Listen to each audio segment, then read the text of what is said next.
Hello folks, today we are going to talk about my 4 months with the LUMIX S5 Mark II X, and then we will get to talk about the good and the bad. My 4 months with the LUMIX S5 Mark II X has been amazing. I really never want to basically switch systems anymore after Canon and Nikon.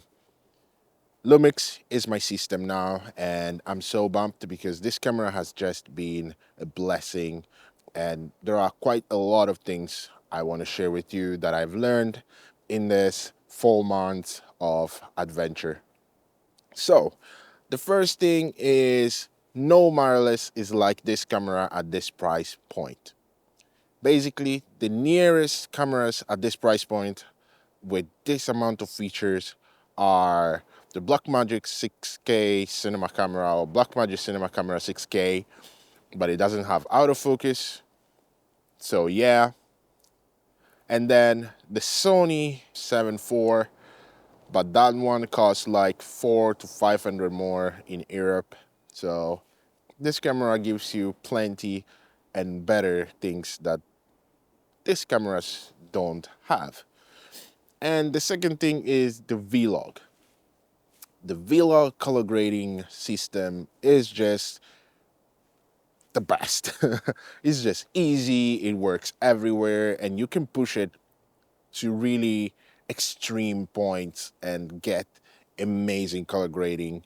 So I have to say that the Lumix colors are almost good as the Canon colors, if not even on par with Canon colors, in my opinion.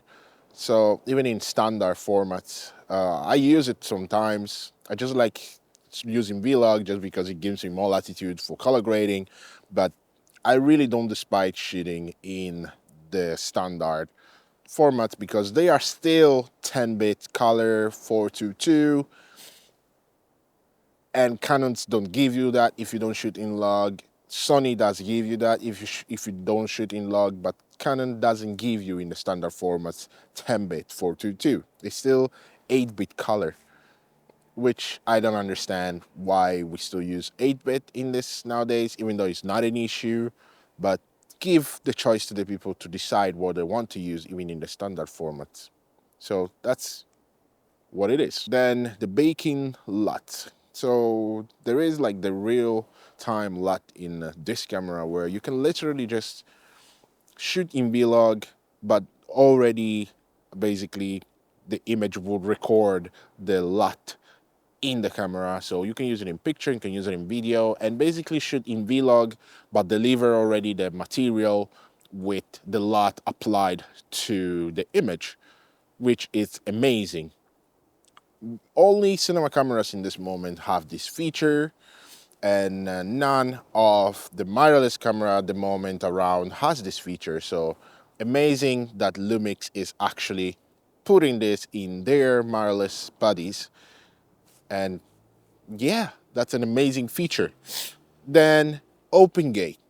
OpenGate for me has been a game changer. I use it 99.99999 of the time because it's just so amazing, like to be able to repurpose that image to whatever I want to repurpose it to, and then have that latitude of like moving the image whatever I want to. And it's 6K, so I can even punch in if I'm editing on the 8K, on the 8K, on the 1080p or on a 4K lineup. I still have a lot of room to punch in and punch out. So it's just amazing when it comes to scaling and use it on a vertical and horizontal format. So it's just game changer when they use this kind of thing inside a mirrorless camera body, because Canon still don't have it, Sony still don't have it, even in the cinema lineup, they still don't have it. And Fuji is the only one that has it, but it's crop sensor camera, and Nikon still don't have it. So it's quite a lot going on there, and not many actually companies are implementing this in their cameras. So great move, Lumix. Continue like that, and you will probably buy out a lot of people. Lumix is the only camera that implements the SSD recording in their mirrorless cameras.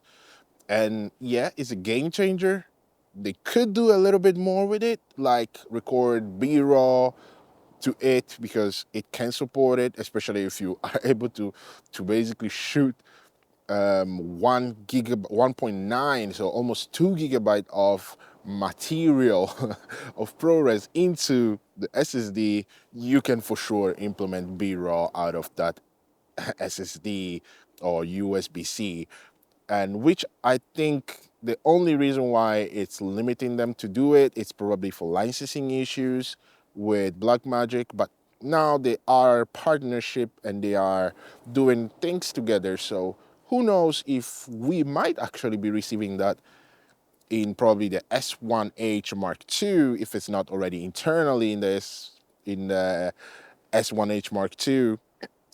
We might receive a firmware update where we can receive this feature in the S5 Mark II X2.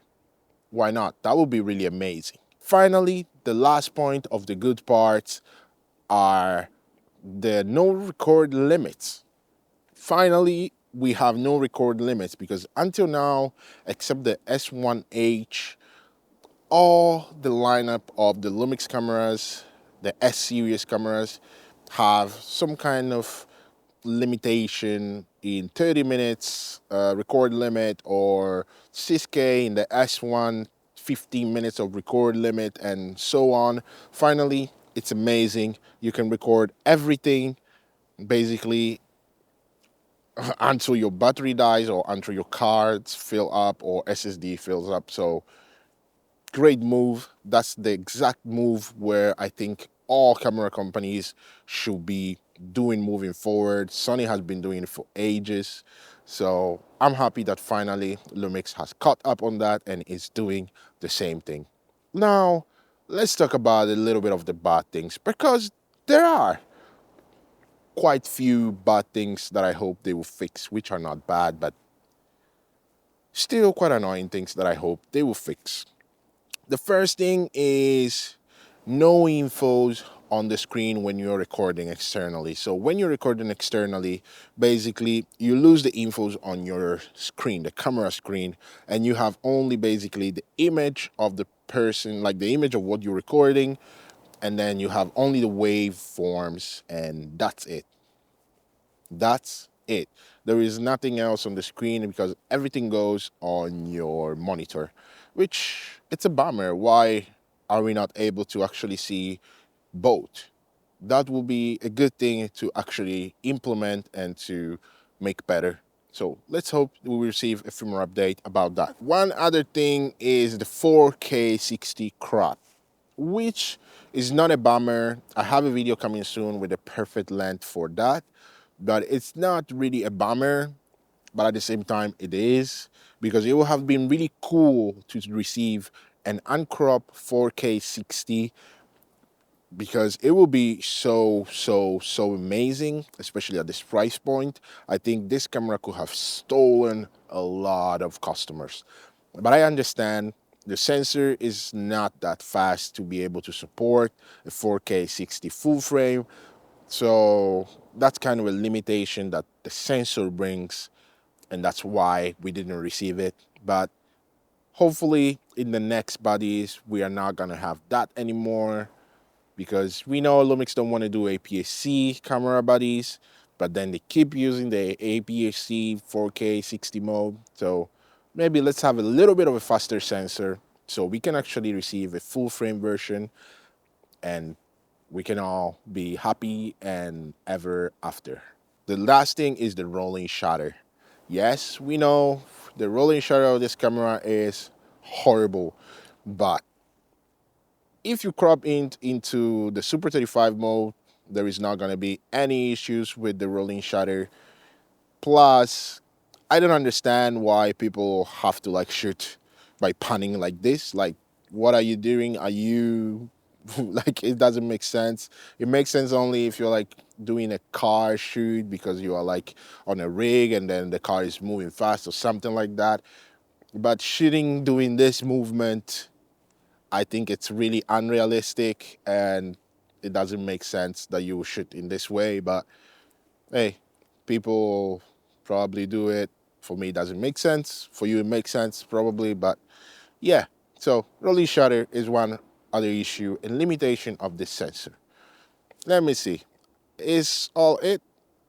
Well, yeah, I put on the bad thing that it's a bummer we didn't receive the 4-axis from the LUMIX S5IIX or the GH lineup, because that would have been really cool to receive it on this, at least in the S5 Mark IIX, since it's a bit more of a video-centric one, camera body. So yeah, it is what it is. We didn't receive it. Is the screen bad? No, it's amazing. But it would have been cool to receive it. Yes, it would have been cool to receive it. But hey, oh, I forgot. One of the best things in this camera that no other wireless camera has is the waveforms. The waveforms for me is just amazing. I constantly have it on because it's just so good for monitoring. I can't live without waveforms and fast color, because those are my only tools to basically see everything. There is a lot actually available on the internet that you can use to have false color and waveforms. You have it already in, and then you have luminance spot to basically measure your dark, your bright, and your mid. And it's so you have so many tools in this camera that you can use to properly expose your image. So that's amazing.